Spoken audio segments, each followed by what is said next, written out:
السلام عليكم ورحمة الله وبركاته. يا رب تكونوا بخير. النهاردة معانا تجربة حقلية جديدة لمربي خرج أوزان تصل لحد 3 كيلو 300 على اليوم ال35 بمتوسط وزن 3 كيلو للفرخ، رغم إن قابلته صعوبات كتير زي انقطاع الكهرباء وزي الإجهاد الحراري.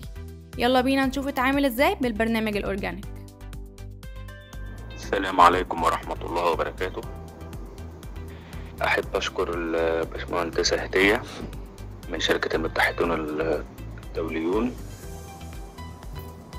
على مجهودها معايا خلال الدورة.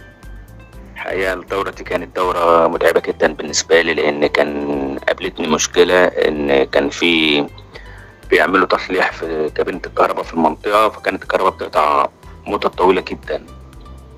والحقيقة لولا المجموعة الأورجانيك من شركة المتحدون الدوليون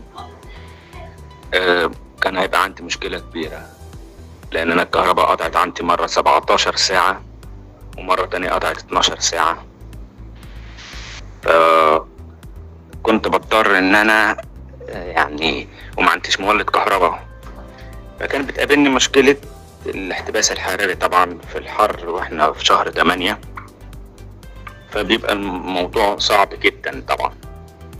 فكنت بضطر ان انا استخدم الليكويد فيت 10 في مية الشرب، وكنت بحضر برضو ان انا احط